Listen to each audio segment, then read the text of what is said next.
Bonjour à tous, bonjour Paul Naon. Bonjour Roland. Premier présentateur des 4 vérités. Et créateur de Télématin avec William. William qui n'était pas là pour les premières 4 vérités. C'était Roger Zabel, je crois. Puisque c'était en 1987. Absolument. William, c'était Ouais, confirmé? Oui, je confirme. En 87, moi j'avais été muté au journal de 13h. Voilà. Avec Patricia Charnelet, Patricia Charnelet. Absolument. Et le 13h qui était devenu le premier 13h de France d'ailleurs, Ouais. je le rappelle. Alors Paul, le premier invité des 4 vérités, c'était qui? J'en ai pas la moindre idée, je me souviens plus. Eh bien on va regarder. Allons-y. Il est 7h45 et 11 secondes. Ce sera l'heure maintenant d'un nouveau rendez-vous avec Paul Naon. Les 4 vérités, Paul Naon va recevoir tous les matins l'homme du jour à qui il fera dire, si possible, ces 4 vérités. Et le premier invité de Paul Naon, c'est M. Philippe Séguin, ministre des Affaires sociales et de l'Emploi.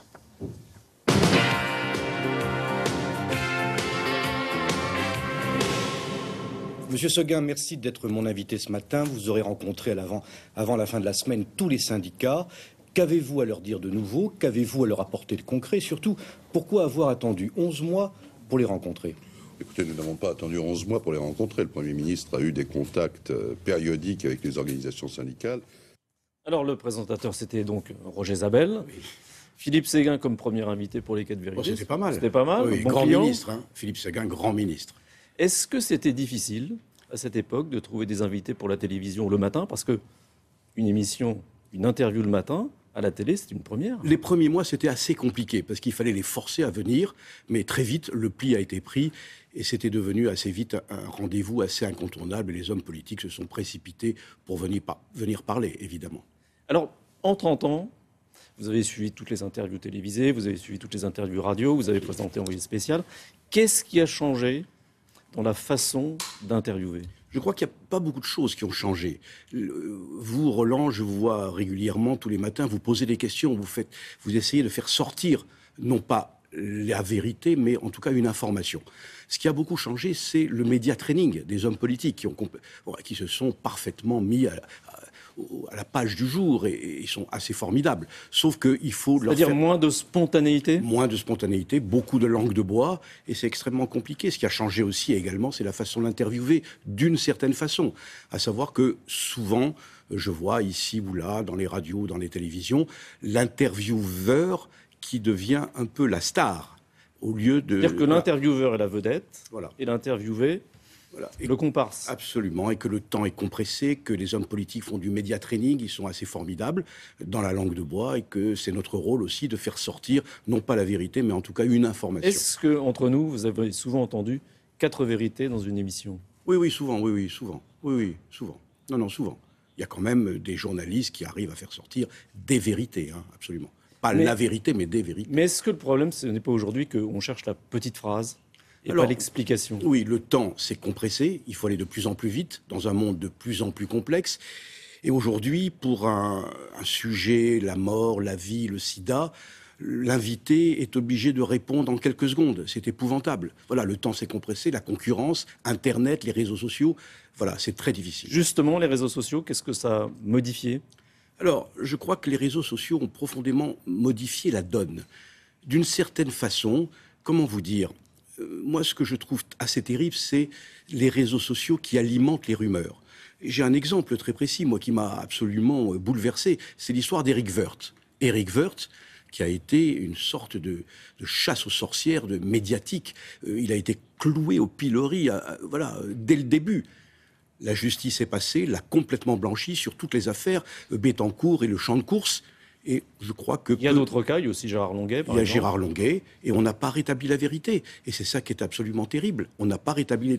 Les politiques s'en sont mêlés aussi. Et je crois qu'il y a un très beau geste de Claude Barthelone, socialiste, président de l'Assemblée nationale, qui a écrit une lettre privée à Éric Woerth pour s'excuser. Bon, voilà dans quelle dérive de temps en temps on est.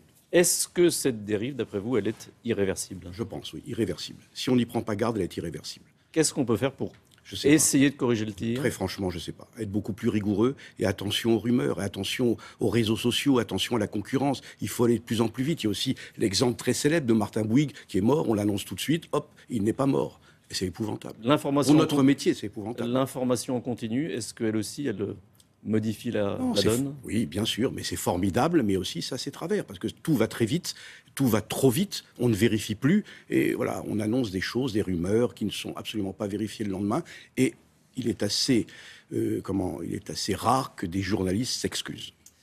Ce qui est frappant, c'est qu'il y a de plus en plus d'interviews politiques ou autres, et il y a de plus en plus d'hommes politiques qui sont maltraités, vous le disiez, mais ils viennent toujours. Ils ne sont pas découragés. Pour quelle raison? C'est l'aspect de la lumière, c'est les studios, c'est les journalistes.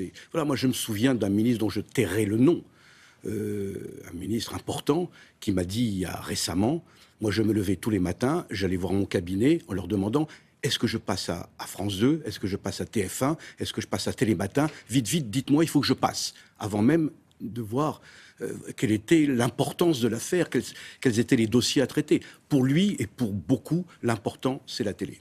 Est-ce que vous avez le sentiment que depuis 30 ans, les pressions sur les journalistes, les intervieweurs, ont évolué? Est-ce qu'elles se sont accentuées?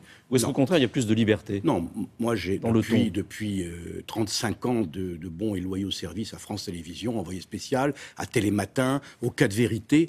Je n'ai jamais reçu la moindre pression. Les gens imaginent à l'extérieur qu'on a des pressions. Jamais.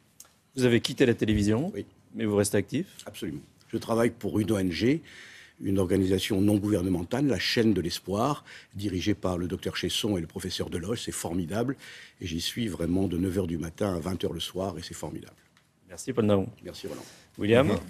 Alors, il faudrait associer à Paul Daniel Pat, qui était avec Pierre Vine à l'origine de Télématin. C'est eux qui ont réfléchi au concept de cette émission, telle que vous la voyez aujourd'hui. Il n'y a pas énormément de changements par rapport au projet initial de séquences très courtes où se succèdent comme ça les sujets. Merci beaucoup. Et si vous voulez vous souvenir de Roland Sicard, quand il était en 1985, ça ressemblait à quoi? Ben voilà, il débutait sa carrière de reporter. Et puis on a retrouvé Alina, on a essayé de retrouver votre premier passage. On a retrouvé en 92. Regardez, vous étiez à Marseille à l'époque. Bonjour. Oui, bonjour Gérard. Je crois que pour bien comprendre ce qui s'est passé hier soir ici, il faut rappeler ce qui était l'enjeu principal de cette élection. La région Provence-Alpes-Côte d'Azur serait-elle la première région en Europe à être conquise par l'extrême droite? Alors, eh bien, la réponse ce matin est non. Oui, la veste rouge, elle n'était pas obligatoire à l'époque, et pourtant... Ben, ça va pas mal, hein. Oui, ce sont des bons souvenirs. Merci, messieurs. À plus tard. Nous, on se retrouve dans quelques instants.